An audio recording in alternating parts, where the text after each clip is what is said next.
distinguished pharmacologist, combining novel discoveries and distinctive mentorship roles, who won merit scholarship from the primary school to PhD.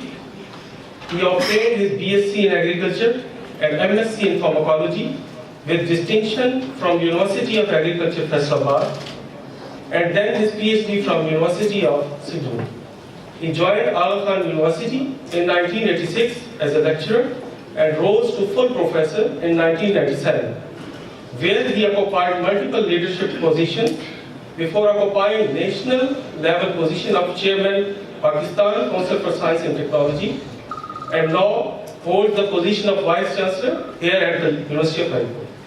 Professor Dr. Gilani, first national ranking in pharmaceutical sciences, maintained this position since last 2 decades and won several national international research awards, including Boringer Engineering Award, Salam Prize, and Tuas and Ibn al-Haytham Prize in Science. The Government of Pakistan has bestowed upon him the title of Distinguished National Professor, Lifetime Academic Achievements Award, and 2 civil awards, Pride of Performance and Sitara Injaz. He represented Pakistan in the area of science, technology, and health at several international forums, including at the United Nations and WHO meetings. Sir, please. I'd like to be introduced, but since I joined recently as a Vice Chancellor, and many of the participants are meeting first time, my colleagues, they were keen that I should be introduced. I'm sorry for that.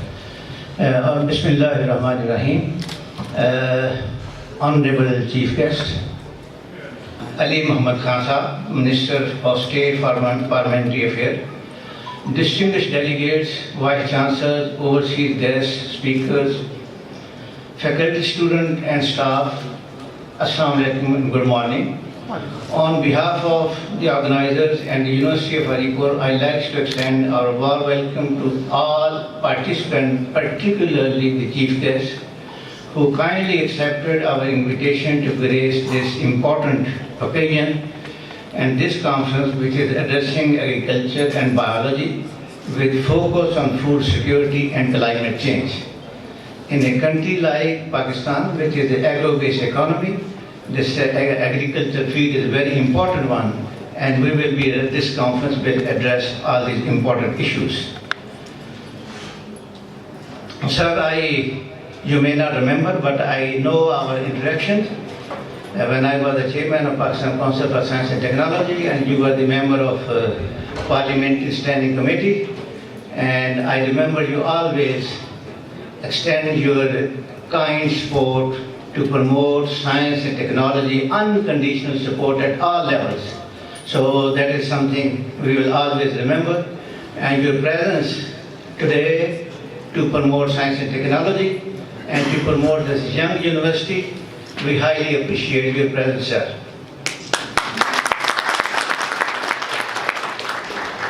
And I talked to, while we were discussing, coming here, I talked to the Chief Guest. He was very supportive and said, you give any suggestion to promote this university, he will communicate to the Prime Minister. And we know there are many things. This is a young university, and we have many things. Even this lecture this is not something, this is the lecture hall, not the auditorium. So the fundamental facilities are not there, and yet our team of young and dedicated faculty members, they work very hard to attract these international speakers. So we are lucky to have a number of dignitaries and distinguished speakers from all over the country, as well as our overseas keynote speakers who traveled far from Bulgaria, Italy, Turkey. We highly appreciate their presence. We will learn from their expertise and avail this opportunity to develop research collaboration for our development. So we have now a couple of Vice Chancellors, our colleagues, Dr. Jahanbakht from the University of Vice Chancellor of University of Agriculture, Peshawar, and Dr. Nadeem Abbasi with us, who will not only be presenting the keynote speaker, but also render full support to some of our guests that are staying there, and the maximum participation is from this university. We highly appreciate. I know Dr. Jahan is the one who joined with me. We were selected in the same batch as the Vice Chancellor, so a very supportive one, my very good friend. And then we have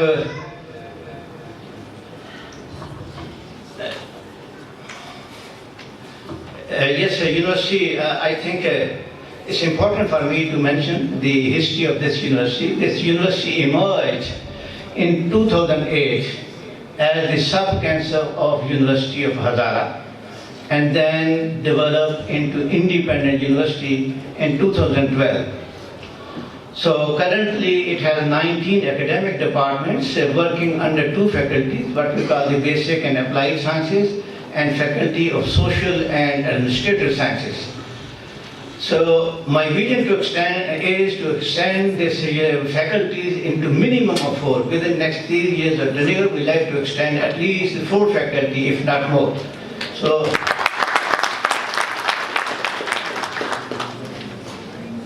and certainly there's a huge potential because the health sciences facility has got to be developed. And I was talking to the minister. We have a hospital here that is unattended. If that has got to be affiliated with the university, it is good for the hospital. Hospital will be flourished, and we will have our health sciences department, and we can develop into the one which can be remembered. It could be one role model health sciences department in and being a professor of the Aon University since 30 years, the AKU administration, the university is fully supportive, fully committed to help us in all respect of health sciences. One of my colleagues who happened to be AKU Haripur part, Dr. Nasir is sitting here, he came with me, and there are 3 people who asked me, you have a brilliant career, you could have been Vice Chancellor of any university you like. Why you are here in a small university full of challenges here and there?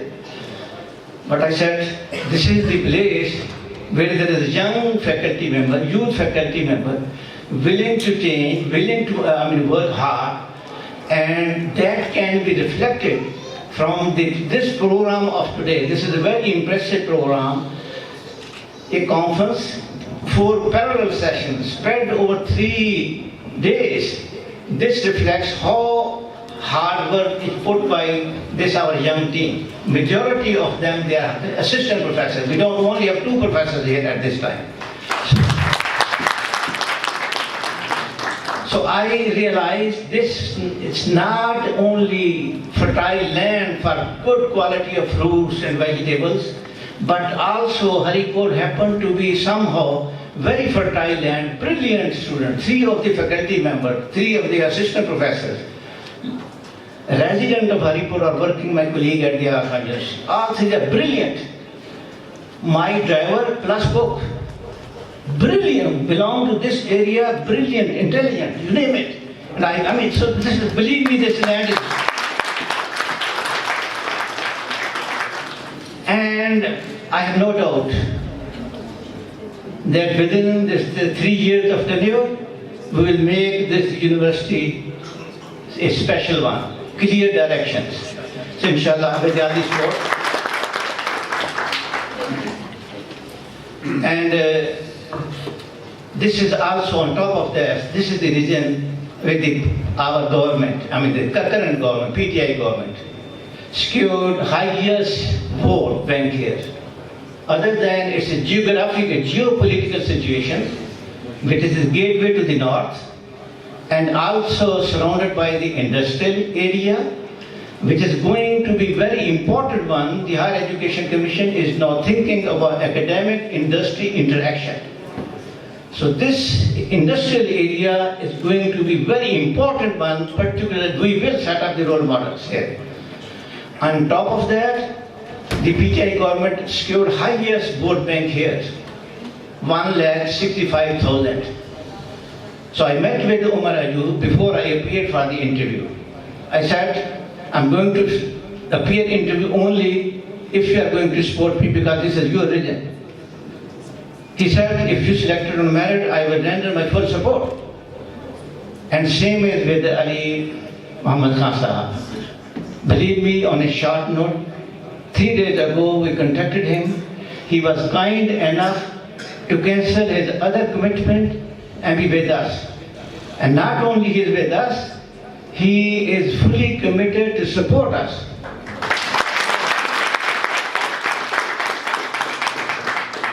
I think time is short, so I should not take long. But this is a great pleasure and honor for us that the minister like Ali Muhammad Khan, who is well known to be straightforward, and we know that how he represents the case in the media, how he represents the case of the government in the parliamentary affairs. So he is with us here today to support this university, and we are very lucky to have him here as the chief guest. And certainly, sir, we look forward to work with you and the PTI government, which is committed to promote merit. I mean, this KP region is special. KP is head of other 3 provinces in few things. One of them is ensuring merit in academia. We know that all vice chancellors in KP government has been selected on merit. A person like me who does not believe in influencing or using any influence is here before you. So this is fair. KP government has already set the models of education and health and police reforms. So this is going to be the role model. The tourist places, the tourism in this particular area is a huge. Not many people know that. I belong to Punjab, but even before joining Vice Chancellorship, I decided that the rest of my life I will spend in KP. I have purchased a small piece of agricultural land, 50 minutes away in the Haripur region, where I will develop agriculture, and that will be a role model of agriculture and health, the organic food and everything. And not many people know, out of 20 PhD I produced, 8 of them belong to KP region. And they are here, dean, directors and all those, and supervise a number of PhDs. So we have all set the ground to have this region or this university to raise its standard whatever we can. So again, before I conclude, let me thank our Bardi Chief Guest for sparing his valuable time to be here, along with our other Bardi guests, Vice Chancellor, and our overseas colleagues. So particularly our overseas colleagues, we're highly thankful. I know the limitations, I know our limitation. We might not be able to offer you the excellent hospitality and other things, but we are open to your useful suggestions to improve for our future such conferences. So kind of you, sir. Thank you. Dr. Gilani, as a researcher, he is the best researcher. Professor Gilani has published over 450 articles on different fields with an H index of 68. He has served as an advisor to WHO on essential medicine and International Foundation for Science. Professor Gilani is a fellow Pakistan Academy of Science as well as fellow of QAS, the World Academy of Science. Now Professor Gilani will present his research work over here as a keynote speaker. He will discuss his work over here. Thank you very much, sir. Thank you very much. Let me clarify at the very outset. I'm delivering this keynote speaker not because I'm the Vice Chancellor, but because my subject is the topic I will be talking about, which is of common interest, and majority of the participants, they will understand what I will be talking about. So topic of my presentation is health challenges of modern life and treating with functional food, including moringa and olive. This is the lecture which I have given at international forums. So we all know the health challenges of modern life. In our olden days, the health challenges were altogether different.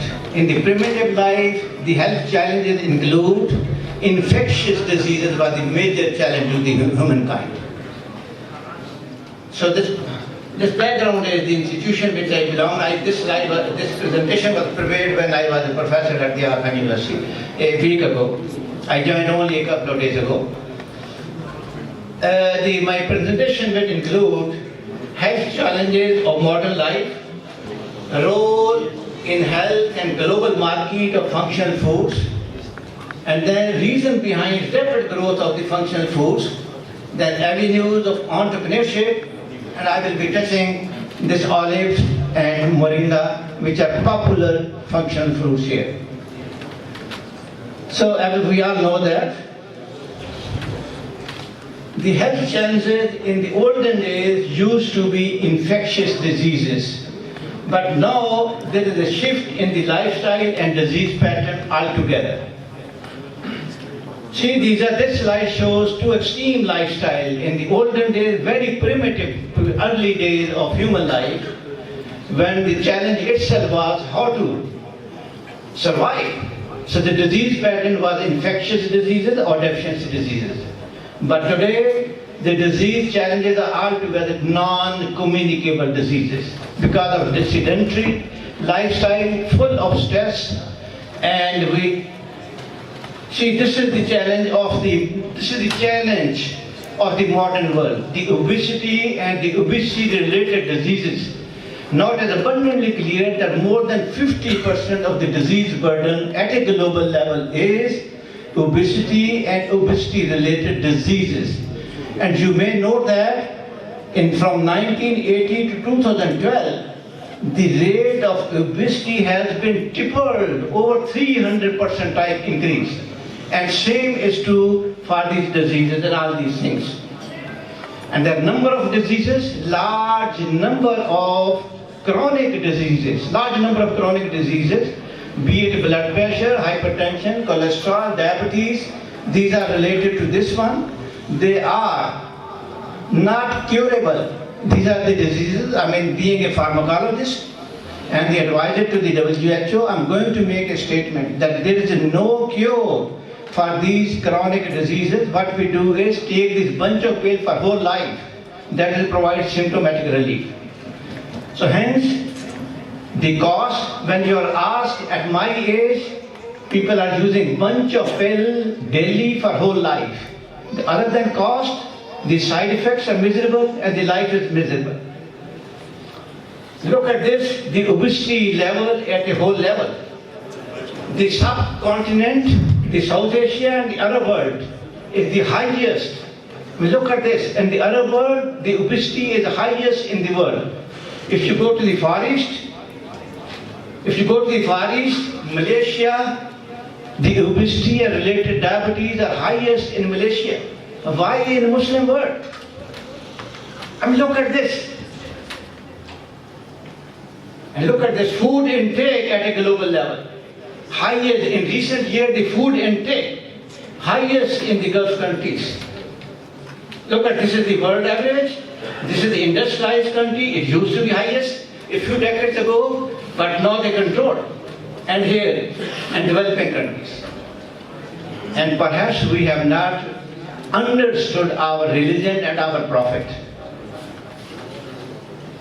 Diabetes is, look at this, over 4 million people die each year. 2/3 of them are from development, more alarming, 2/3 of them developing countries. At a global level, 1/3 death each year is from the cardiovascular diseases. 80% of that are in developing countries from cardiovascular diseases. By 2030, 24 million people will die from these things. And the largest increase in South Asia and the Middle East. This is a very, alarming figure. If blood pressure remains uncontrolled and you are obese, the end organ damage can occur. Either you will have stroke and paralyzed for whole life, you have a kidney damage, kidney failure, or directly heart attack. And if you're obese, this is multiplied. For a drug, before it comes to the market, a multinational spends $2 to $3 billion before the drugs come, a pill comes into the market. And who pays the price? The new drugs which are coming to the market, the cost is 100 rupees per tablet and more. Who pays? The public. And yet, the dilemma is 8 million people are hospitalized each year for the ailment caused by the ingestion and side effect of prescription drugs. I'm talking about a country like US, where there is strict control. So, latestly, the recent figure is the third largest cause of death is drugs. First is cardiovascular, second is cancer, and third is the death is occurring due to the side effect and the adverse effects of drugs. So this is there. And now people are going back to the nature, using functional foods for their healthcare people. Our forefathers, they were very well versed to use these functional food for the healthcare purposes. But our generation approach has been, I have money to pay to the consultant, why should I bother about health? And then now the consultant says, I don't have cure for few diseases. Now we are going back to the nature. So this is the disease, the abdominal fat, and this is the state. If you have this type of body, state by the diabetes, like our chief guest has the state by abdomen. So I'm sure he is not suffering from diabetes or blood pressure. So the goal is to have this one. So this is my favorite lecture. I give the natural measures how to do that. There are 3 components of my lecture which I give at an international level. Natural health is best maintained by lifestyle change, physical exercise, mental relaxation, nutritional measures. You got to know what to eat, when to eat, and how to eat. But this is not the topic of today's discussion. The topic is last one, the functional food. And since time is short, I will touch only because of this one to this one. So this one I will talk to with you at some other time. Our Prophet said that nothing is better example than a statement that a prophet made it. And that is, stop eating before stomach is full. Believe me, if you can stick to this one, stop eating. Urdu में हम local language में कहते हैं भूख रख के खाना. ये स्टोमक की, इसकी ब्रेन की फिजियोलॉजी ऐसी है स्टोमक की. It takes 20 minutes for the brain to give signal to the stomach that your stomach is full. If you are eating slowly, the way the Prophet said it, you will slowly eating, you will eat less. But if you are fast eater, you completed your meal within 10 minutes. अभी brain ने signal नहीं दिया stomach को, stomach full हो गया, signal नहीं दिया, तो आपने खत्म किया. आपको 15-20 मिनट के बाद पता चलेगा कि you have overeaten it.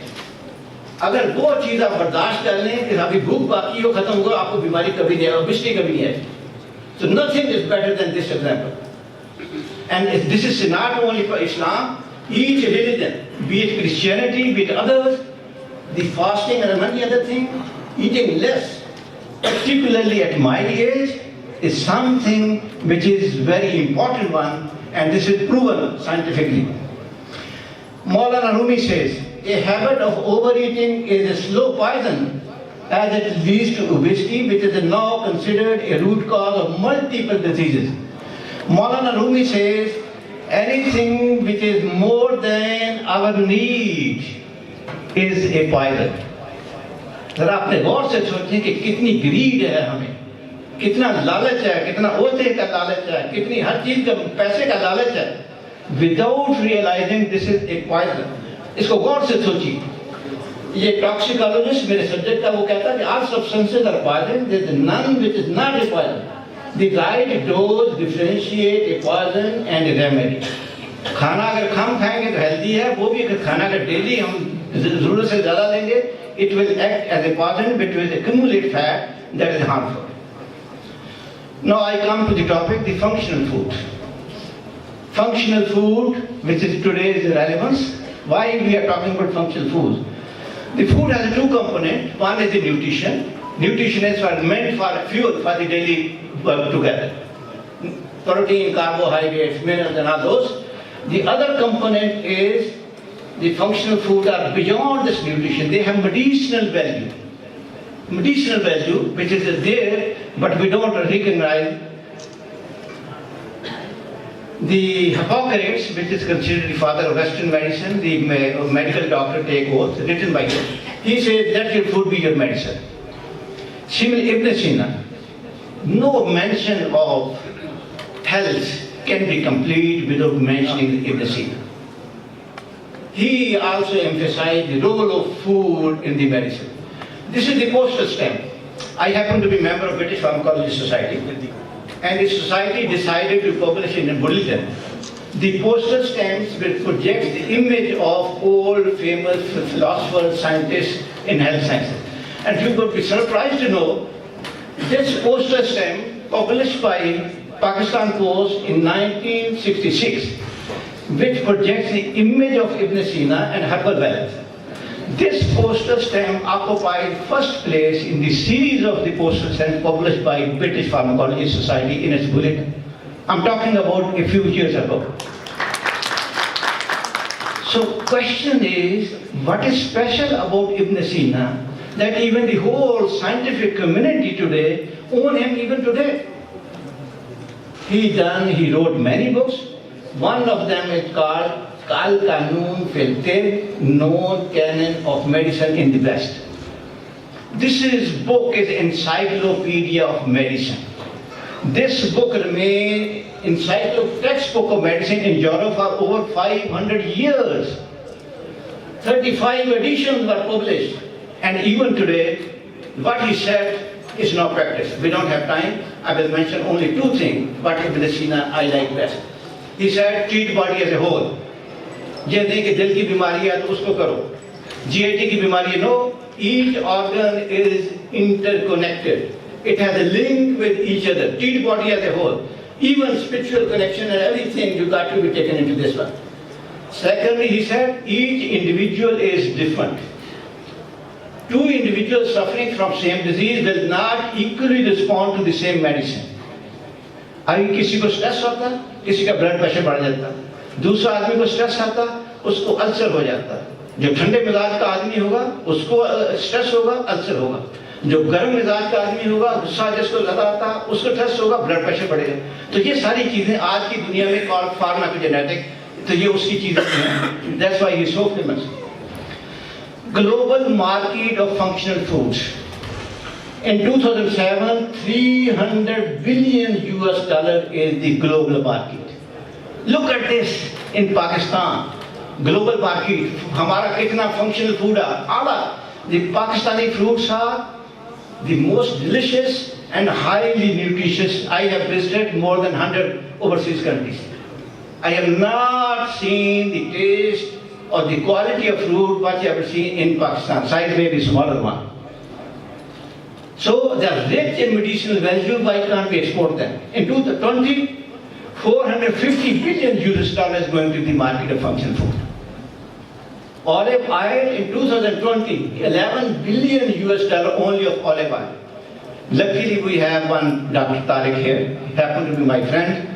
He is the expert. He is the project director for olive at the PRC. Multi-billion project to promote olive cultivation in Pakistan. Thank you, Dr. Olive. He came on my request by simply calling a couple of days ago. Thank you so. So I'm linking this olive with this university, agriculture department to grow olive in this part. Government is fully supporting this one. I'm going to make statement and would be happy to defend at any level. Nothing is better than ginger in stomach disorders. Nothing is better than ginger. Even in pregnancy-induced nausea and vomiting, what we call the morning sickness in the first trimester of pregnancy, ginger is as effective as any pills, but it is safer. And huge potential of medicinal value affected multiple things. 2 PhD completed in my lab at the Aon University on ginger only. One on blood pressure, the other on this one GIT disorders. Equally effective in constipation, diarrhea, and all these things. This is the article we published. Medicinal value of ginger with focus on its use in nausea and vomiting or pregnancy. How many of you knows this one? Not more than 1%. Had then been this ginger be a property of a pharmaceutical industry, every one of us would have known, because our knowledge is based upon marketing strategies of the pharmaceutical medicine.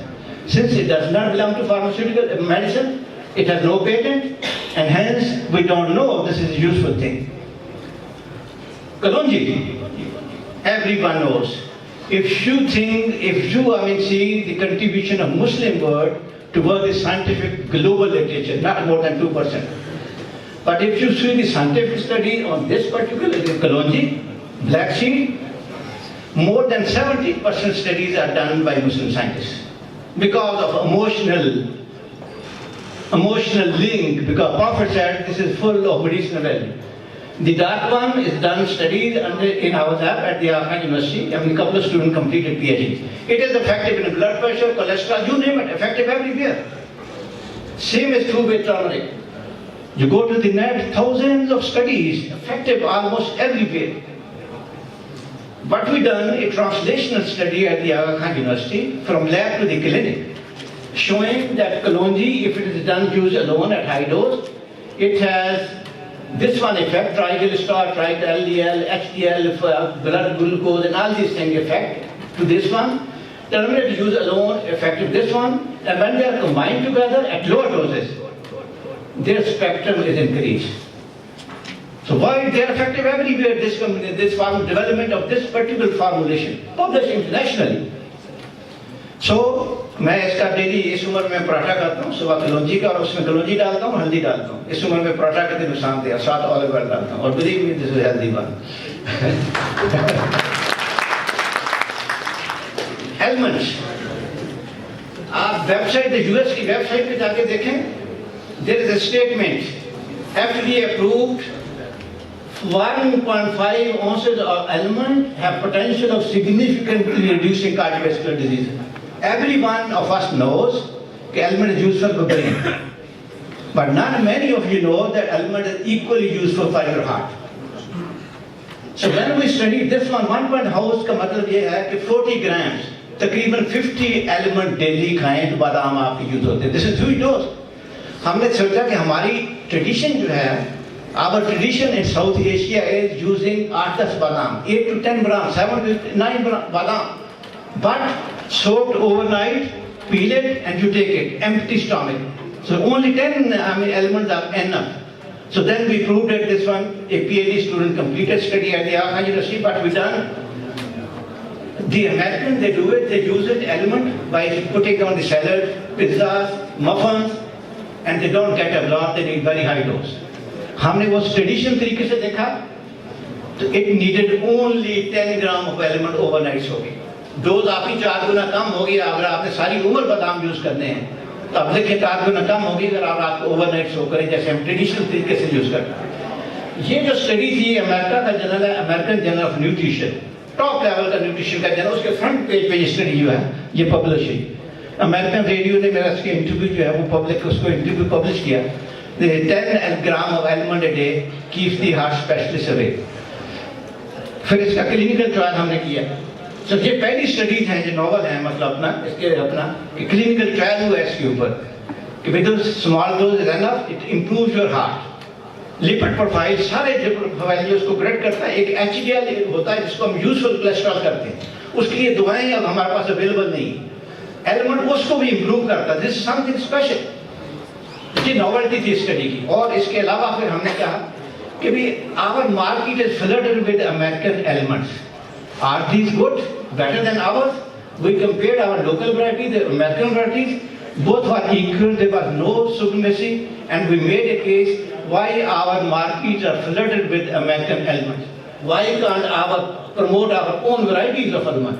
So we are going to take this one again. So the huge potential, we are spending so much on importing the elements from US. Moringa, आज का social media में हर कोई जानता moringa जो है, सुहांजना plant या हर कोई है कि मिरेकल ट्री है, miracle, effective everywhere in all diseases. This is effective, but not many people know जो इस पे जो स्टडीज हुई हैं वो which in Pakistan we started in 90s and we published this review article in Moringa 2017. This review article is the most popular article on this plant at a global level. आप website पे जाके देखिए, it attracted more than 1200 citations.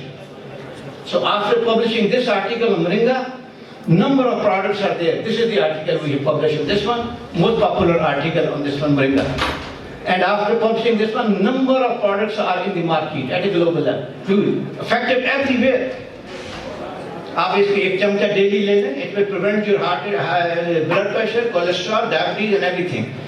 हमारे मुल्क के अंदर इतना moringa हो सकता, मैंने अपने फार्म के ऊपर उगाया, huge potential to grow it and then export it. So हम इसको कैंपेन चला रहे हैं कि मोरिंगा को हमने ग्रो करना, huge इसके अंदर potential.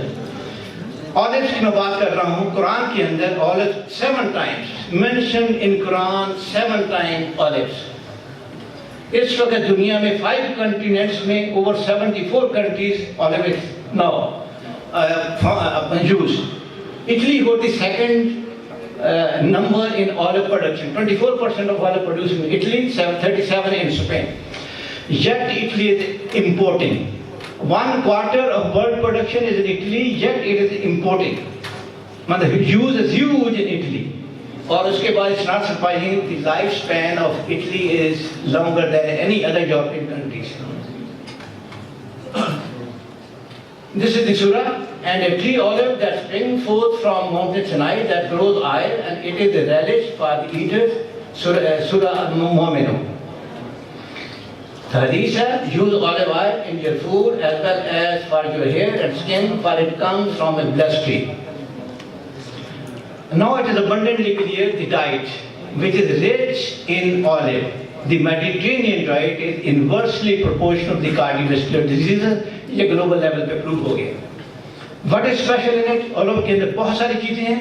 Unsaturated fatty acid, highest. In our lab, it is shown it contains calcium channel blocker. You name it, olive is effective almost in every diseases. The largest market is going to be olive. This is again we published the review article in this reputed journal of. This is most rapidly published, highly cited review article. I would be happy to share complete information of olive, complete everything, including its medicinal value almost in every diseases. And we are promoting this one. The last couple of slides is now the concept of health is one health. आप कितने भी अमीर हैं, कितने भी educated हैं, कितने भी हेल्थ कॉन्शियस हैं, you cannot maintain your own health unless you take care of your surrounding. जो हमारा इस्लाम का कॉन्सेप्ट भी है. Now the one health concept is not only healthy people can be only assured if there is a healthy environment and healthy animals. जिसका आपने गोश्त खाना, जिसका आपने दूध पीना, अगर वो हेल्दी नहीं है, जिसकी आपने अंडे खाने हैं, जिसकी आपने क्रॉप यूज करनी है, वेजिटेबल यूज करनी है, if they are not healthy, you cannot be healthy. If your cook is not healthy, he is suffering from tuberculosis. If your driver is not healthy, he is suffering from tuberculosis. You cannot be healthy. That is why the Islam, our holy prophet says, take care of your surrounding. आपने पूरा जो concept holistic दिया, आप सारी society का ख्याल रखेंगे, only then you can be happy. Sustainable development का कॉन्सेप्ट जो है क्या है? Environment, economic and social, 3 component को इक्वली आप एड्रेस करेंगे, only then sustainable development can be achieve. हम सोशल कंपोनेंट जो है उसको भूल जाते हैं, जो कि हमारे प्रॉफिट ने हमें बताया कि अपने पड़ोसी का ख्याल रखो. अगर आप रिच हैं तो आपने छिलके बाहर ना फेंको फलों के, ताकि उनके जो लोग उनके दिल ना खराब हो. आप पूरी गहरी नींद नहीं सो सकते अगर आप इर्द गिर्द के लोगों को ना करें. आपको पीस डर रहेगा कि वो मुझे मार ना देगा. तो you got to be take care of your surrounding. If you like to be healthy, if you like to be good, peaceful life, quality of life, you take care of your surrounding. Islam teaches about the society, not the individual. Unfortunately, we are going other way around. That is the reason this obesity and many chronic diseases are there. Let's go back to the seerah. आज हम अहद करें कि हमने holy prophet की सीरत को पढ़ना है उसको अंडरस्टैंड करना है. Believe me, there is a solution of everything in that. I'm very pleased to say that the Islamic department, Islamic studies in this university. I'm in contact with the man, very useful. He is very clear, talking about interfaith harmony, peaceful thing. And this is the concept. We are from this university. We will spread this message at all universities in harmony, peaceful, regarding others. Our Prophet was not rigid; he was moderate regarding others' value. We think Muslim हमारी teaching ऐसी है कि हमारे अलावा बाकी सब लोग जन्नत में जाएं. That is not the case. Look at Prophet regarding others' value. तो वो जो interfaith harmony का जो concept है वो हमने we got to understand the teachings of our Prophet. Last slide is healthy. If you want to healthy living, natural living, organic food.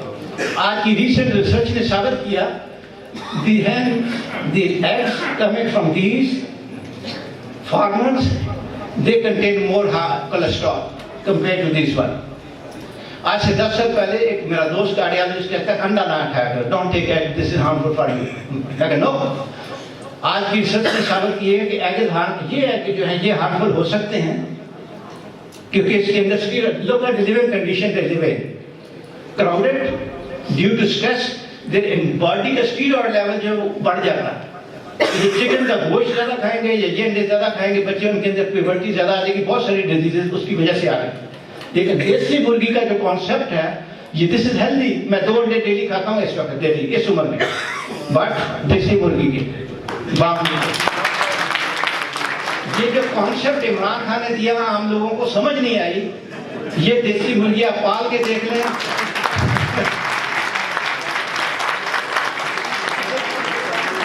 मैं पिछले 3 साल इस्लामाबाद में रहा, मुझे देसी अंडे गारंटी से नहीं मिला करते थे किसी शॉपिंग सेंटर के. मैं किसी गांव से मंगवाया करता था.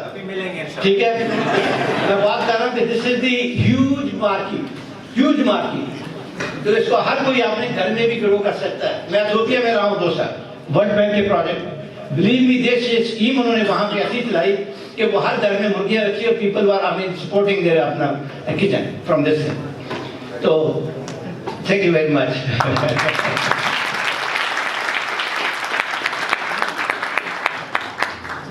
The guests who have come from abroad, they have asked me to share some ideas, so I'll start.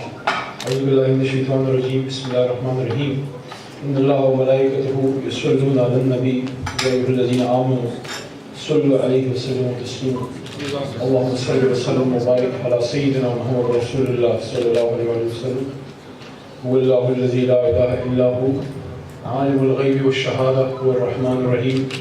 هو الله الذي لا إله إلا هو الملك القدوس السلام المؤمن المهيمن العزيز الجبار المتكبر سبحان الله عما يشركون. هو الله الخالق البارئ المصور له الأسماء الحسنى يسبح له ما في السماوات والأرض هو العزيز الحكيم. صدق الله مولانا العظيم.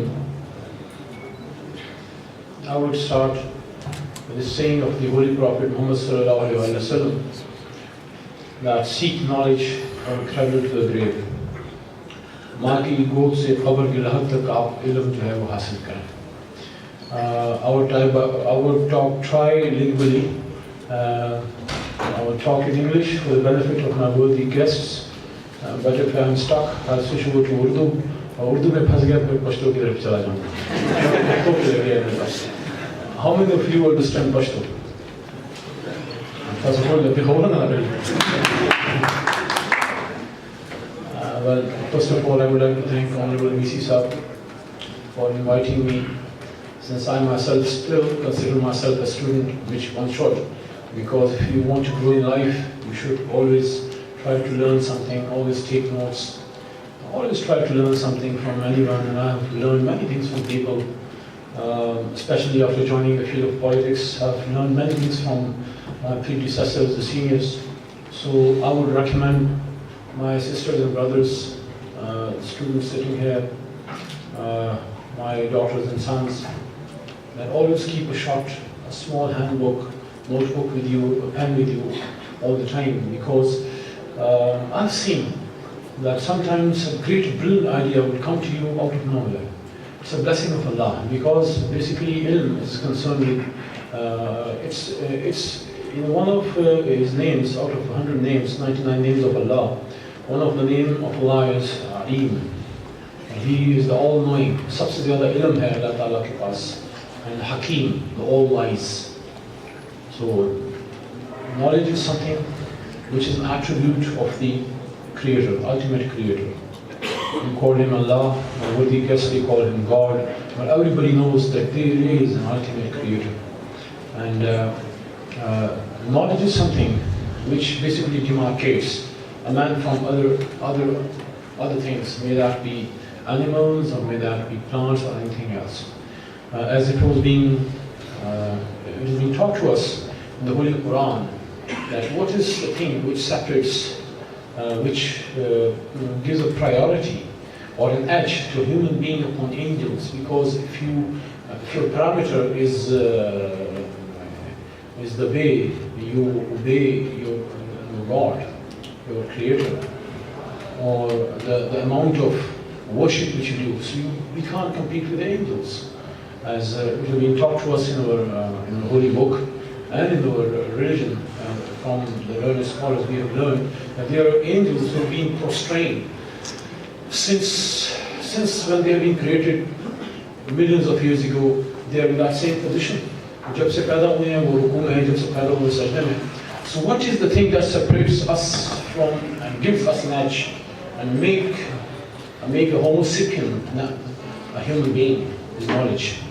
And as being said in Surah Baqarah, and Allah said that this call رَبُّكَ لِلْمَلَائِكَةِ إِنِّي جَاعِلٌ فِي الْأَرْضِ خَلِيفَةً. And remember the time when Allah said to the angels that I want to create a Khalifa, a representative of mine on the world, and they questioned him. They questioned the Almighty. They asked him that, look, they're going to create mischief on earth. وَاسْقَوْلَ رَبُّكَ لِلْمَلَائِكَةِ إِنِّي جَاعِلٌ فِي الْأَرْضِ خَلِيفَةً قَالُوا وَتَجْعَلُ فِيهَا مَن يُفْسِدُ فِيهَا وَيَسْفِكُ الدِّمَاءَ وَنَحْنُ نُسَبِّحُ بِحَمْدِكَ وَنُقَدِّسُ لَكَ قَالَ إِنِّي أَعْلَمُ مَا لَا تَعْلَمُونَ. Look, O Allah, look God, we are obeying you, we are worshipping you, and this creation which you are creating is going to create mischief and bloodshed. As one of a so-called human being, which I would not call him a human at least, as he did in the Christchurch with the Muslims in that mosque, in that masjid. But look what the Prime Minister of New Zealand did. She acted like a human being should do. Coming back to the topic, वो क्या चीज़ थी जो हमें इम्तियाजी निशान देती है? The thing which separates us from the rest is knowledge. And in that same page, when the Almighty tests the angels, and they say that we know not, and you know. قَالُوا سُبْحَانَكَ لَا عِلْمَ لَنَا إِلَّا مَا عَلَّمْتَنَا إِنَّكَ أَنْتَ الْعَلِيمُ الْحَكِيمُ. And then he taught some names to Adam alayhi salam. And he replied with wisdom. That is something which should be the hallmark of every student. For the first time when I got the realization of this thing, that the thing which sticks with you, which separates you from the rest of your friends, is the amount of knowledge and wisdom and articles which you have. By qualification, I'm a civil engineer, and before that I did a PhD degree having a majors in computers. But then, as my leader Imran Khan is, he also tried many things in life. Also then I switched over to law. I did it from University of London. So when I was doing my degree, basically my initial education was all in Khyber Pakhtunkhwa. Coming here to Haripur is just like the second coming. Why? The reason is that I did my early schooling in Ahmedabad. My father was a civil servant. मेरे वालिद मरहूम ने हरिपुर में सर्व किया as a magistrate और अहमदाबाद में किया. मेरा बचपन यहाँ गुजरा है. मुझे याद है जब मैं छोटा सा था क्लास 1-2 में, आई एम टॉकिंग अबाउट 81, 82, 83, 84, जिनमें बहुत से जो हैं अभी बच्चे पैदा भी नहीं हुए होंगे उस वक्त. तो मुझे आई हैव दिस थिंग, मेरे इधर स्टोर है, पता नहीं अभी कहीं होगा वो लिखा हुआ कि नहीं. So whenever we would cross Haripur and we would be near to Havelian, I think, यहाँ कहीं पे बहुत बड़ा वो लगा होता था कि वेलकम टू हज़ारा डोर्स। तो मुझे वो बचपन की कुछ यादें हैं। एबटाबाद से मेरी यादें हैं। एबटाबाद में मैं पढ़ा और फिर वाले साहब जो कि मैजिस्ट्रेट थे तो उनके फिर दौरे होते थे। So I would be visiting, going with him as a small kid to the northern areas, especially Nathia Gali and all these places, Khanapur. So that love for mountains, the love for the trees, that was inbuilt in me since childhood. So जो मैं बात कर रहा था उसकी तरफ आता हूँ. So when I tried to learn and when I joined the law studies through distance education from University of London, one of the very worthy universities, and it really gives you a sense of belonging to the whole community in the world because it is teaching this distance education, I think, in around more than 150 countries. So you become a global student when you join that. So in my, after giving my second year exam of law, I will be honest, we had that competition which was organized in Lahore. So I was selected on default because basically a male and a female student had to go.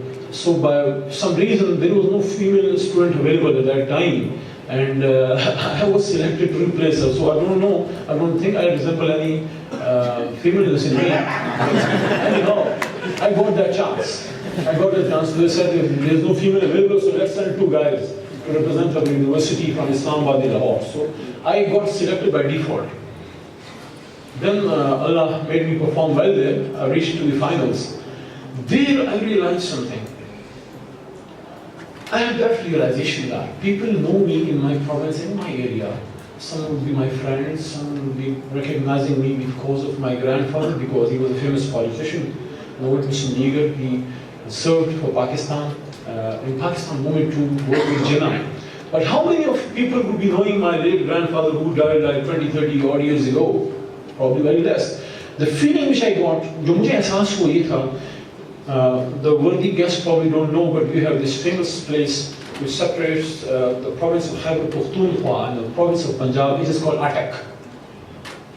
So I had that realization that when I crossed Attock, on that side of the Attock, probably people would not be knowing me because of my family tree or something.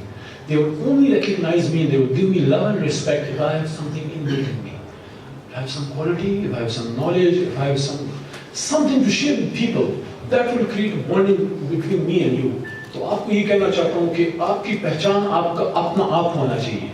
ठीक है, बाप की वजह से, वालिद की वजह से, यानी कि ये बहुत बड़ा इनाम है.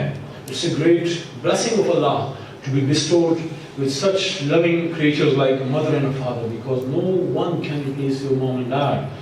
But you should be recognized by your own name. And your own name will only be recognized if you work hard. You have something which separates you from the rest. I remember my worthy teacher, late teacher Abdullah Jan Sani, who was my teacher of law in my hometown in Mardan. He was a person who was a self-made man, and one day he told me that, look son, if you want to be known and recognized by the people around you, the thing which will give you a bit of a superiority upon your compatriots, upon your contemporaries, is books. I was fond of books since my early days, from class 3 or 4. I would save my pocket money. My friends would go to the canteen. I would skip the canteen many a time and save my money to buy small story books. And that habit continued with me up until now, though I get very little time. But still, one of my big spending apart from my car, because I am fond of cars, is books. So please invest in books. And never think that it's a debt investment. A book is a friend. It will remain with you for the rest of your life. As coming back to today's topic, which is based, mainly focused on tree plantations and the surroundings, the environment in which we live. One of the greatest message of the Holy Prophet Hazrat Muhammad sallallahu alaihi wasallam was that if you really want to do something because of which you should be remembered even after your demise, is doing something for the cause of Allah, and one of them is planting trees.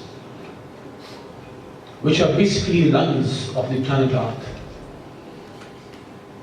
I've seen when I was a kid, when I was living in Abbottabad. Nowadays, when I go to Abbottabad, I see, though since last 3 to 4 years, we have started to see a bit of change again. But there was a time when you would see a depleted, literally barren mountains. In my childhood, it would be very, very frequent that you would be seeing snow falling in Abbottabad in the local vicinities. Though I don't think Haripur ever gets the snowfall, but Abbottabad would do. But then probably a very new period of around 15 to 20 years came and very little snowfall will be there in Abbottabad. I've heard that recently there have been some snowfalls in the area. I'm lucky that I'm working with a party whose leader is a person who has seen the world, who knows how the outside world is, how they value the environment, how they value their living. They don't just invest in big buildings, but they invest in the surroundings too. This is the message of the Prophet, and this is the message of every prophet. Look, the message is the same. As we study from different books, we try to study from the latest edition. Hazrat Muhammad sallallahu alaihi wasallam, the latest and the final edition, is the finality on the seal of prophethood. But the prophets who came before him, they also gave and brought the message of the same Allah, the same Creator. And what was that message? The message is that one, in which Hazrat Muhammad sallallahu alaihi wasallam had said that Khayrun nas man yanfa'un nas. The best among you is the one who's best for the people. And I remember, I read it somewhere many years ago in a book. It's very short, but if you practice it, believe me, it comes back, it boomerangs to you, and it gives you the best. What's that saying? The saying is, give the world the best. Give the world the best. The best will come to you. And it is reciprocated in Surah Rahman, as it was being recited today by one of my friends. One of the verses of Surah Rahman is, हर जज़ाउल एहसान इल्ला एहसान. क्या नेकी का बदला नेकी के सिवा कुछ है? The Prophet, the Almighty, the God, the Allah, the Rabb, He asks His creation that is there anything other in the return from goodness other than goodness? क्या नेकी के बदला नेकी के सिवा कुछ है? So where is the problem? The problem is that we don't do these good deeds. हम नेकी अल्लाह के लिए नहीं करते. हम नेकी लोगों को दिखाने के लिए करते हैं कि हम लोगों को अच्छा जाने. Whenever you expect a return of your good deeds from people, believe me, you will be dejected. But if you do good deeds for the sake of Allah, do good deeds, don't expect return from that same very person. Believe me, this Mother Nature will return it to you in some way or the other. So let's invest in our trees. Let's invest in our environment. Let's don't wait for the Metropolitan Corporation to clean my street. Yes, it is their duty. But our duty is as well. This is what our religion tells us. सफाई निस्फ़ ईमान है.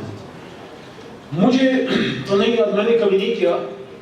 But as they say, Quran में अल्लाह कहता है, तअमुरून अन्नास बिल-बिर्रि तंसौन अनफुसकुम वअंतुम तत्लून अल-किताब अफला तअक़िलून. You tell good deeds to the people, but you don't practice them yourselves, and you read the book. So don't you have any wisdom? आप अक़ल से काम नहीं लेते. आप लोगों को अच्छी बातें तो करते हैं, उस पे अमल नहीं करते. तो आप तो किताब पढ़ते हैं, तो अक़ल से काम क्यों नहीं लेते? तो आज जो मैं आपको बात करूं, मैं कोशिश करूंगा खुद से इस पे कभी मैं खुद भी अभी अमल करूं अगले से. The question is, when was the last time that we cleaned our street outside our house for ourselves?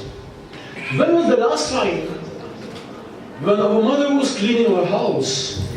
हम अपने करों से तो बड़े नहीं है ना थोड़ा सा. वो हेल्प करते थे ना, हज़रत आयशा अम्मा आयशा रज़ी की हेल्प करते थे ना खाना पकाने में. घर में झाड़ू देते थे ना, सफाई करते थे. उनसे बड़ा तो कोई नहीं अल्लाह के बाद वही है. When was the last time that we helped our mom in the cleanliness of cooking? This is something that should be practiced. So let's do hafta safai. I would recommend let's do it. हमारे इसी university के बच्चे बेहतरीन अपने blazers पहने university की तरफ से आए हरिपुर को क्लीन करें। जिस दिन आप हरिपुर को क्लीन करेंगे मैं आज आपसे कमिटमेंट करता हूँ, मुझे आप कॉल करें। ऐसा दिन रखें कि मैं मेरी उस दिन कमिटमेंट ना हो और मैं वीसी साहब को कहता हूँ मैं आपको इस्लामाबाद या मर्दान से आके आपके साथ मैं भी झाड़ू लगाऊँ। बातें नहीं, मैं बात करता हूँ जिसमें मामले करता हूँ। इसी दिन हम निकलें और लोगों को हरिपुर का एहसास हो। Look, when you do something good for the people, even the system, it starts owning you.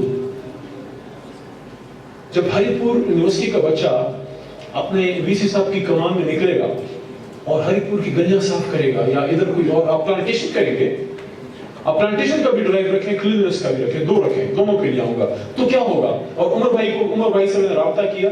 Umar you भाई was with us yesterday in the cabinet meeting, but I was informed that he had to go abroad. That's why he's not here today. Otherwise मैं उनको हाथ से पकड़ दिलाता। बड़ा भाई भी है, इतना प्यारा, इतना मेहनती आदमी है। यकीन करें पीटीआई में वो नहीं आए हैं लेकिन बहुत से को रिप्लेस कर दिया अपनी मेहनत से। तो आप ट्री प्लांटेशन की भी ड्राइव करें। There should be two drives, cleanliness and tree plantations. I'll join you in both. So जब ये बच्चा निकलेगा और हरिपुर में आपके हाथ से दरख्त उगेंगे, आप सफाई करेंगे, the whole Haripur will own you.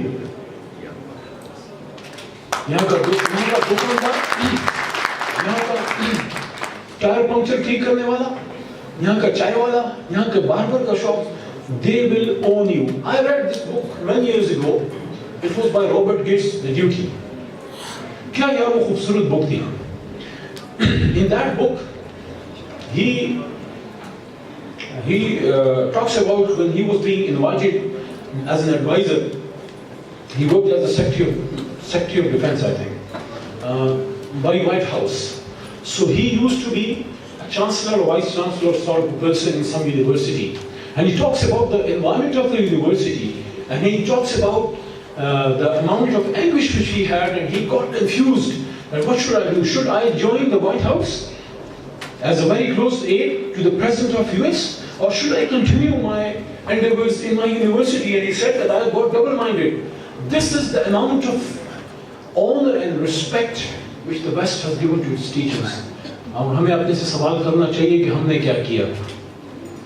क्या हमने उस्ताद को वो इज्जत दी? वो मकाम दिया?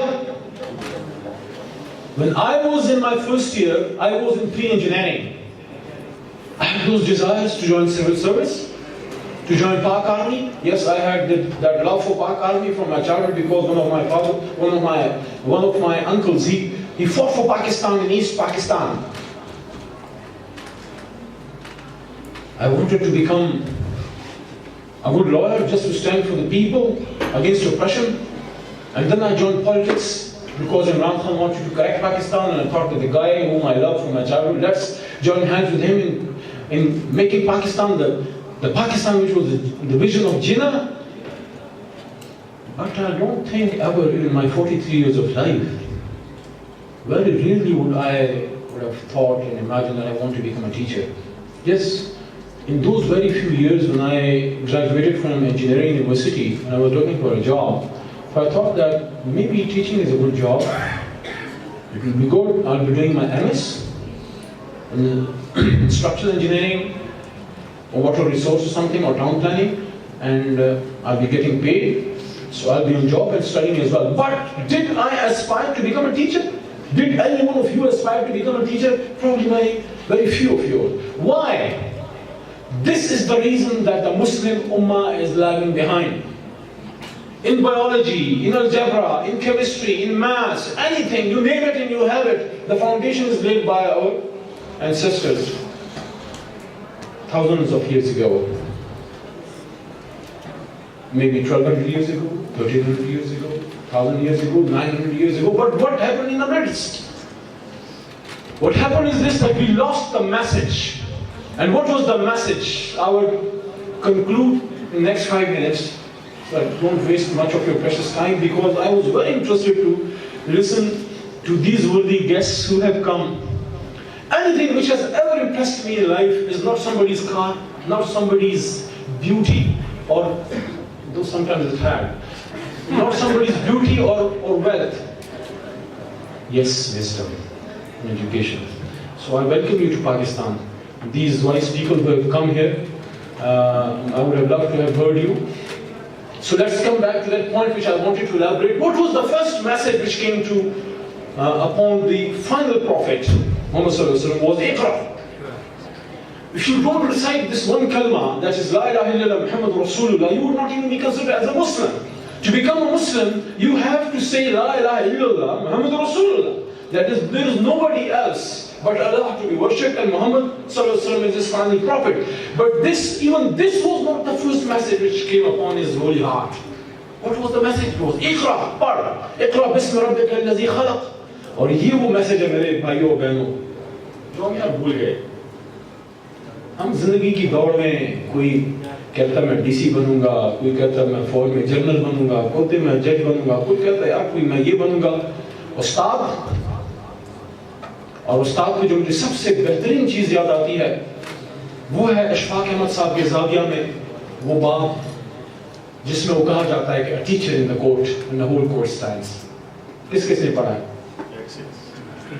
हाँ जी, बेहतरीन.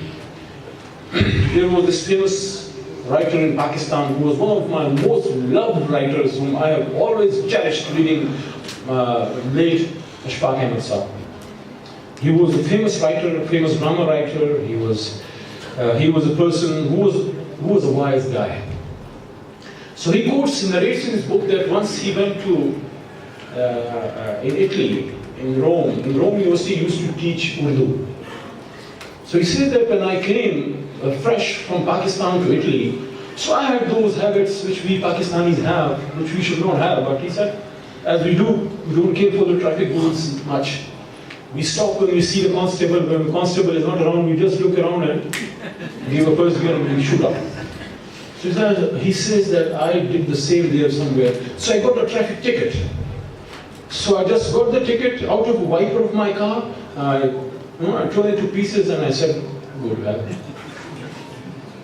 After a few days, a bailiff of the court came to my house and said that the court wants you to come.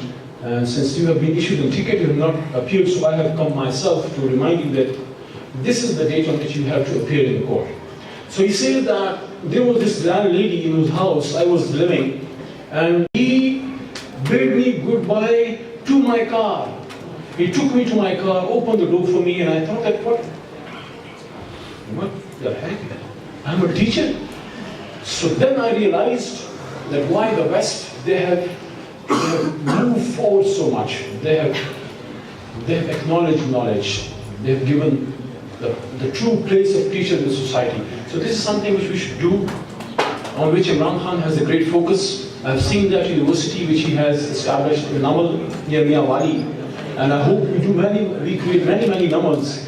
And I have this desire, nothing in my heart against Cambridge or Oxford, because I'm myself production in the way of University of London.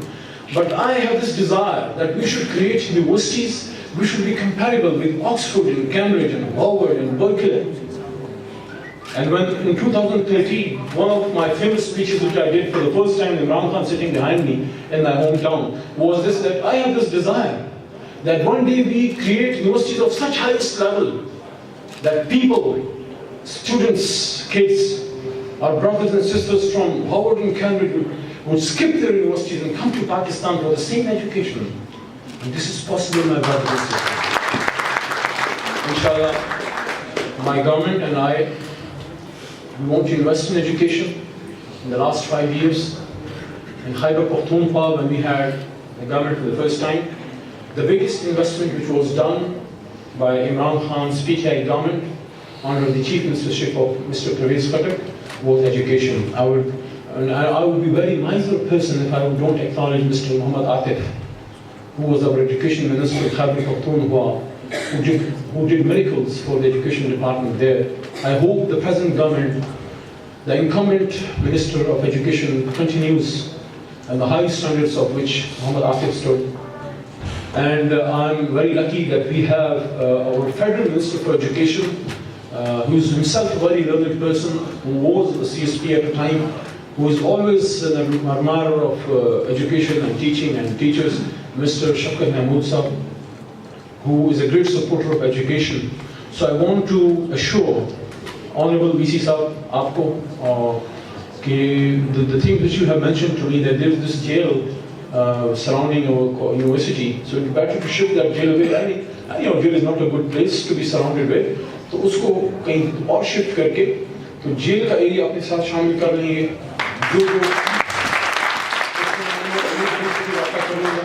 और मैं समझता हूँ कि let's take this thing forward. एक इसका आपने बताया you need a good auditorium. जो कुछ भी यहाँ पे है, I would recommend that it should be put in writing to the Prime Minister of Pakistan, and I will present it to him. And I and Umar Ayub assure you, inshallah, that we will try to do whatever we can for the University of Haripur. मेरी दुआ है कि हरिपुर आना मेरा ये पहला जो है इधर आना आखिरी साबित ना हो.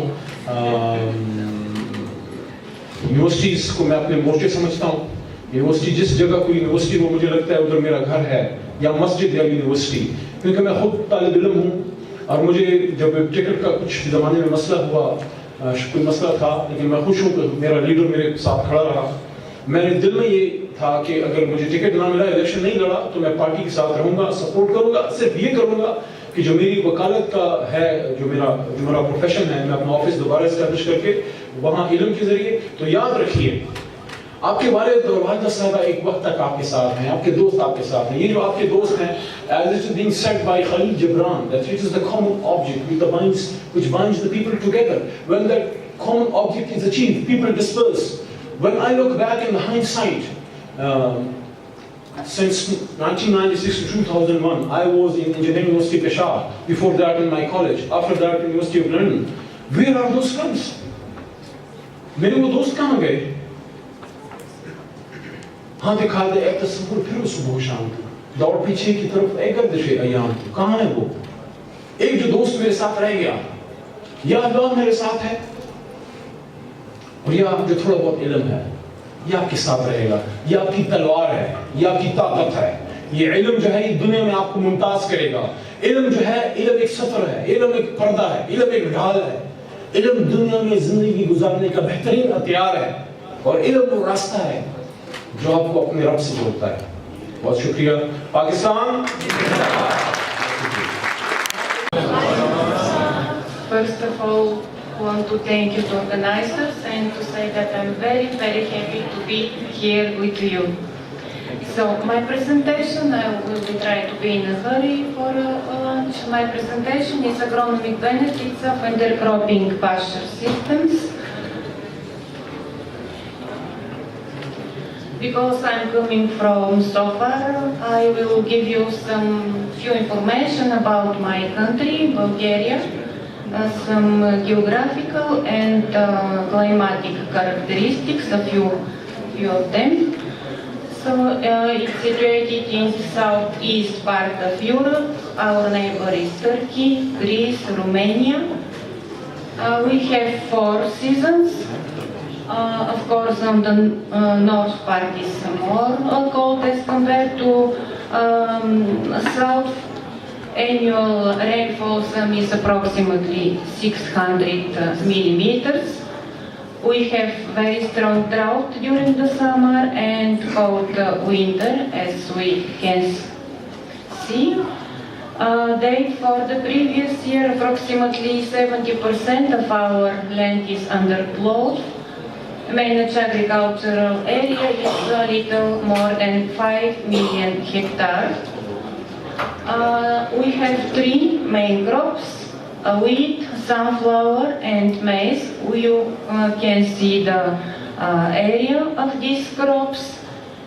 And now the phenomenon of climate change, as the previous lecture taught already, resulting from intense human economic activity, are increasingly noticeable all over the world, as we know. Consequent upon climate change, increasing frequency and duration of drought strongly require adaptation of agricultural crops and their diversification under these agro-biological conditions. The permanent climate changes having occurred in the last decade requires to study species having pronounced resistance to unfavorable abiotic factors and good adaptive capacity towards the new conditions. Feeding the 9 billion people of the world in 2050 will only be possible by doubling the current agricultural crop production. Global study based on the data collected from across the world pointed that yield trends are insufficient to double global crop production by this period. In discussing the yield potential to meet the target of feeding the world in 2050, some researchers pointed out that the crop production growth rate should approximately be 2.5% every year from then. However, the yield increases among the major food crops, wheat, rice, maize and soybean, were only about 1 to 1.6% per year, approximately. These crops currently produce nearly 2/3 of global agricultural calories. Agriculture will face significant challenges in our century, largely due to the need to increase global food supply under the declining availability of soil and water resources and decreasing threats from climate change. So there is, according to Barsby, the most important debates, including these of this researcher, are global food security, including enhanced productivity, increased yield and sustainable production, water availability, drought-tolerant crops, global warming, CO2 footprint and fertilizer use, and the presently occurring shift in global climate will undoubtedly impact agriculture. Breeders and agricultural community around the world will have to expand the capacity of current breeding programs to increase yield potentials. To maintain this high productivity, great conditions of synthetic fertilizers are required. Both fertilizers and pesticides increase productivity of agricultural production, but the chemical residue influences our health actually. It is well documented that chemical fertilizers pollute soil as well. On the other hand, they are increasing cost of production of farmers. To achieve the balance between increasing food demand, increasing threats from the climate change, and at the same time to protect the environmental quality, the effective management practices in cultivation of plants, including forage plants, are needed. In this regard, the mixed cropping is of importance, and interest toward these systems is rising in the recent years. Mixing cropping has built advantage over certain environmental issues. To improve forage yield, there are numerous options. Nutrient management, drought fertilizers, which are expensive and pollute the environment. To minimize their use, it has been proposed that non-leguminous perennial crops should be grown in mixtures with nitrogen-fixing legume to supply a proportion of the perennial crop's nitrogen requirements. Growing forage legumes in mixtures with grasses has therefore been long considered a viable alternative to nitrogen fertilization of pure grass stands. Due to the increase of global warming, the establishment of legume grass associations will be considered as a new issue concerning more forage biomass production under drought conditions. The greatest potential benefits of grass legume associations compared to pure legumes are increased soil and water conservation, enhanced weed control as well,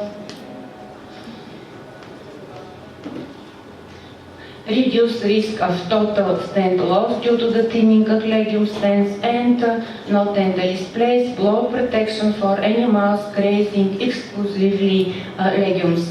Mixed cropping of legumes with grasses is the way to avoid the variability legume crop yield between years, and to obtain higher fresh or dry biomass. Pure stands have reduced resource use efficiency compared with a mixture of multiple species. In forage crops production, many intercropping systems are used for different aims. Thanks to these systems, it is possible to increase the yield and quality obtained per unit area. For the success of mixtures, we have to know the compatibility of the components, for example, because with grass legume pastures not only is forage quality increased, but through their process of fixing, as I already told, atmospheric nitrogen and the recycling of fixed nitrogen, legumes reduce the requirements for inputs of inorganic nitrogen. The competitiveness between forage legumes and grasses for soil nitrogen may have beneficial effect on the stimulating of this process, nitrogen fixing process, because mineral nitrogen inhibits nitrogen fixation. So legumes area in Bulgaria, there is some trend to increase. You can see from the table, and the biological nitrogen fixation capacity of legumes adds additional benefits to cropping systems as they save fertilizer cost. This is important. The average level of fixed nitrogen as a share of necessary legumes is estimated at 60-70% in pea, lentil and soybean, while alfalfa, lucerne and clover about 90%. Establishing grass legume mixtures does not only require selection of adapted species that are compatible, but also optimum proportions and number of species. This is important because species number and proportions have profound effects of yield, nutritive value and profitability.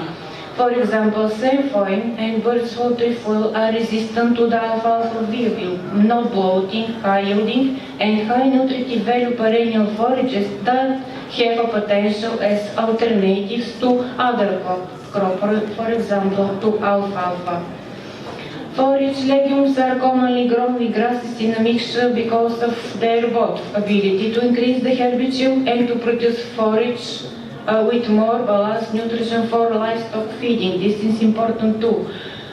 Forage nutritive value in legumes, alfalfa, birdsfoot, trefoil and sainfoin is higher than in grasses, and they are a good source of protein. They have important role in ruminant nutrition in terms of providing energy, protein and minerals.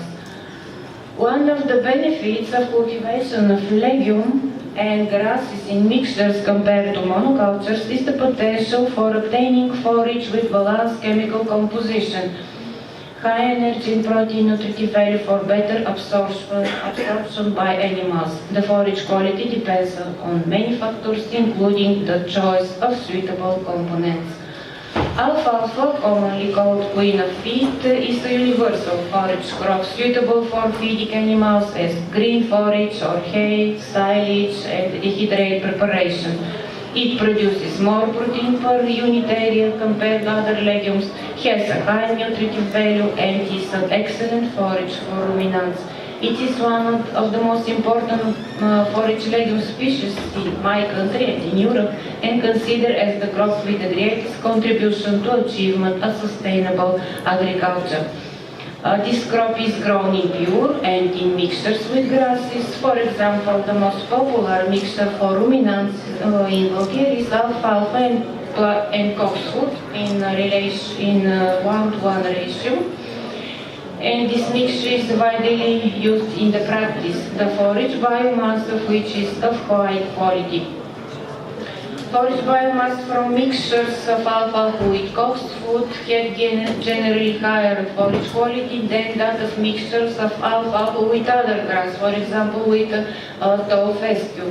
It had higher crude protein content, lower crude fiber content, higher digestibility and higher protein feeding value. So you can see that all over the world, over 32 million hectares are grown. Legume species like Trifolium, species whose crude protein levels remain higher even during the dry seasons, are highly recommended for grass legume mixtures. Crude protein concentrations of grasses are usually lower during the dry season or winter. Therefore, forage legumes should be incorporated in sawgrass stands to increase forage quantity and quality during dry seasons. Mixing legumes with grasses increases the crude protein concentration of the herbage mixture relative to that of grass monocultures. This suggests that legumes have the potential to improve the diets of ruminants. Legumes are rich in protein. Here you can see some annual legumes, forage legumes crop like pea, winter pea, and spring pea, fava bean, soybean, and other point is the inclusion of forage crops in the perennial grassland composition. They are the main tool for reducing soil degradation in system of variety intensity of farming. Grassland forms a permanent soil cover, reducing the leaching of nutrients and erosion. Perennial grasslands are one of the most effective tools to reduce soil CO2 emissions as well as to accumulate organic carbon. Intercrop systems. Interest towards these systems is rising in recent years due to their role in formation of a system for sustainable agriculture. Nowadays, in legume grass mixtures, nitrogen can be transferred from the legume into the soil, hence grasses can use it during their growth. The competitiveness between forage legumes and grasses soil nitrogen may have beneficial effects on the stimulating nitrogen fixing process. The productivity of mixtures depends on the compatibility of the mixture components, and we should always to know their affinity. And now we're going to conclusions. Given the need to adapt crops and cultivation technologies to change climatic conditions, priority is given to multidisciplinary research. They would indicate the most adapted and productive species, varieties and mixtures for the production of high quality plant and animal production in different regions. Incorporating systems allow lower input drought, reduce fertilizer requirements, and it contributes to a greater uptake of water and nutrients, increased soil conservation, and high productivity and profitability compared to monocrop systems. Mixed cropping of agriculture crops is a contribution to the solutions to make challenges related to climate change. Thank you for the attention. Shukriya. So, it's my pleasure that I am asked to present the conclusions of this conference. So, the conference was agriculture. So, this was the first international conference being held in this university. It was about agriculture and biological sciences, focusing on food security and climate change. Objective of this conference was deliberation of international and national community on impact of climate change and agricultural and biological strategies to mitigate the impact of climate change for sustainable food production to ensure food security in Pakistan. So this was the main objective of this conference. So major issues which were identified in the various presentations of eminent scientists were increased concentration of greenhouse gases, especially CO2. So it was identified in this conference presentations that the main issue, which is hampering the food security in Pakistan, that is the increased emission and concentration of carbon dioxide in the atmosphere. Second, increased span of high temperature during crop growth duration.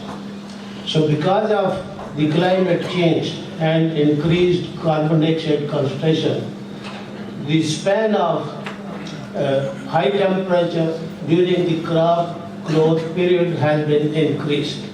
It has widened. And thirdly, injudicious use of available water sources. We have certainly available water sources, but we are not judiciously using that available water resource. And next is the irrational cultivation practices to increase emission of greenhouse gases. Our cultivation practices are so that they are increasing the emission of carbon dioxide into the atmosphere and enhancing the effect of carbon dioxide accumulation in the atmosphere. Unwise deforestation causing floods, soil erosion, resulting in adverse climate and natural ecosystem. So this, we are continuously removing the trees.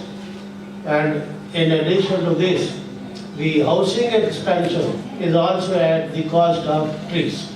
So this is increasing flood, chances of flood and soil erosion in Pakistan. And because of that, the natural ecosystem is being disturbed. Limited choice of species and varieties of suitable plants for changing climate. And this is very important. The climate is changing, but we don't have diversified plants that can adjust into the changing climates. So this is very important issue.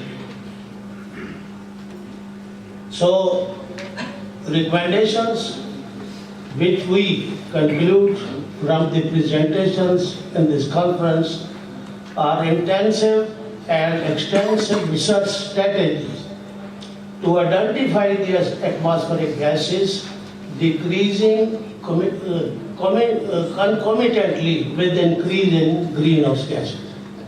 We just focus on the issue that carbon dioxide concentration and other greenhouse gases are being increased. But we never give emphasis. If there is increase in carbon dioxide concentration and other greenhouse gases, definitely there will be decrease in some atmospheric components. We need to identify those components which are decreasing due to increase in greenhouse gases. This is missing, absolutely. No paper was presented on this issue. Explore and evolve new plants with high carbon dioxide compensation point. It's my pleasure to offer a formal word of thanks in arranging such a successful mega event. First of all, thanks to our worthy Vice Chancellor for patronizing this mega event. We are especially thankful to our international keynote speakers who took time to travel all the way from the countries to Pakistan for their keynote addresses. Our international keynote speakers included the ones from Turkey, Bulgaria, and Italy. So we are very thankful to you for coming to Pakistan for this conference.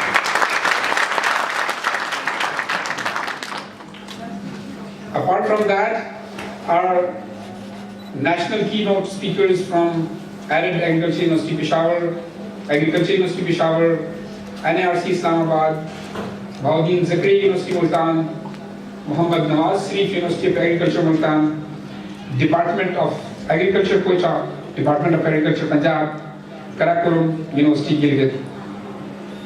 We are very thankful to all the keynote speakers, national keynote speakers, for coming here and making this event a success. Organizing such an event is not an easy task. It takes months to plan and then tireless nights during the execution of these events.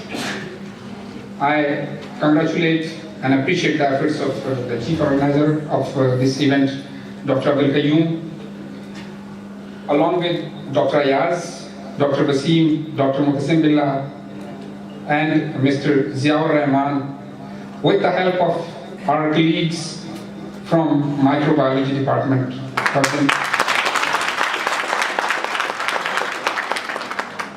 who have been proactive in helping Department of Agriculture Sciences in making this show a success. Along with that, our colleagues from Environmental Sciences, from Forestry and Wildlife,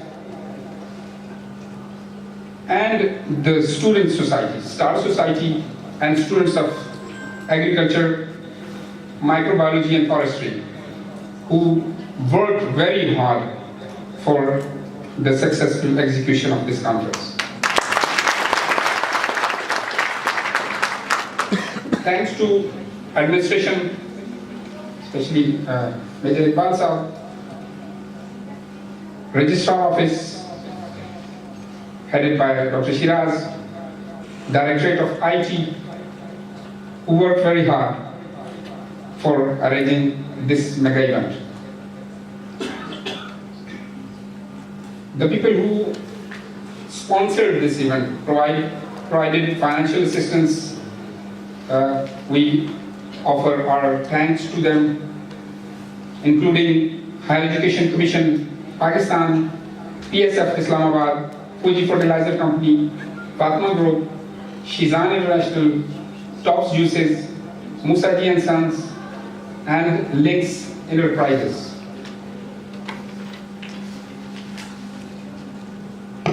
I took a few of these names. As I said in the beginning, arranging of such events does not involve just a bunch of people. It's an activity involving a lot of people, most of them behind the scene. So I'm not able to take names of everyone, but of course, all the people who were involved, including our faculty, staff, and students who were involved in this activity, I am really thankful to all of them on behalf of myself and our worthy Vice Chancellor. And last, not the least, but this activity could not have been accomplished if our delegates from different parts of the country, they would not be present here. So I'm very thankful to all those people who participated from different institutions of Pakistan and came here. I do expect that your stay here has been comfortable and you enjoyed it. And if there has been some lapses, we would accept the responsibility and we'll try to improve in the future. Thank you very much. Thank you, sir. Professor Dr. Arif Karim.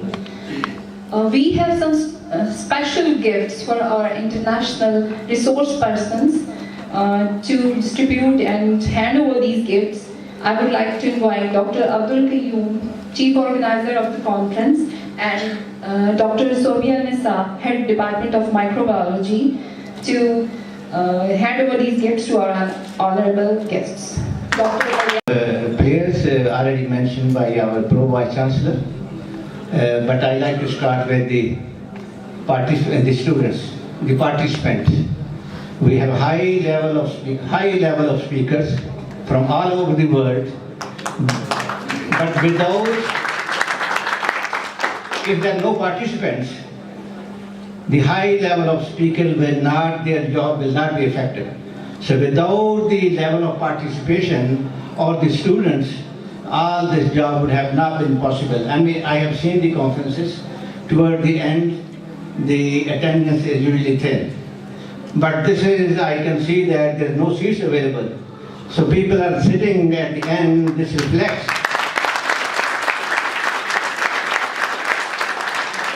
So this reflects the high success and full participation. So this would simply mean they highly enjoyed, the very highly valuable, the talks.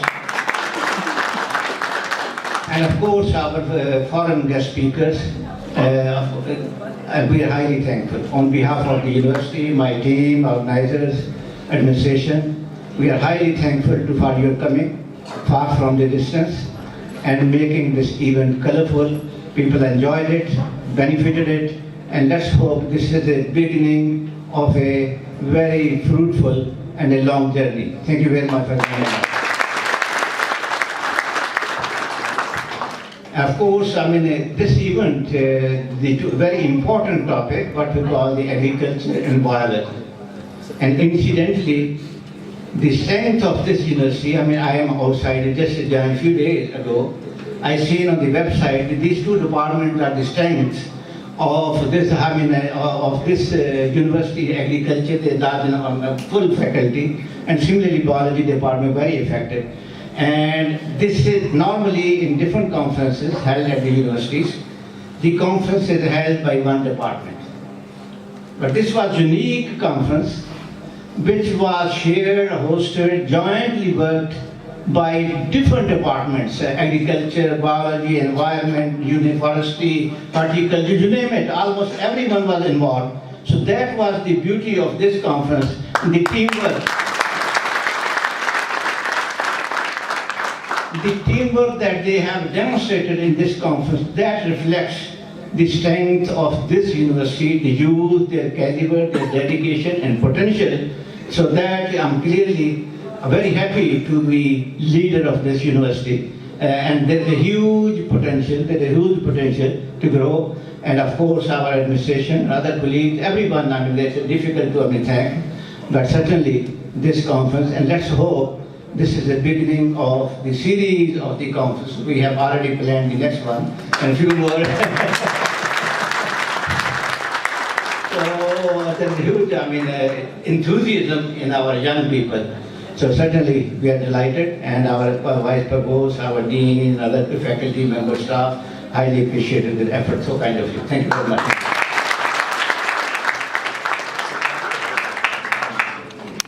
Already Vice Chancellor for appreciating the faculty and increasing our enthusiasm. Thank you, sir. Now I request our foreign speakers, our Vice Chancellor, Pro-Vice Chancellor and our faculty to have a group photo outside with the banner. Please. For the invitation first, and I can say that this university is a young university, but it already organized so nice events like first international conference.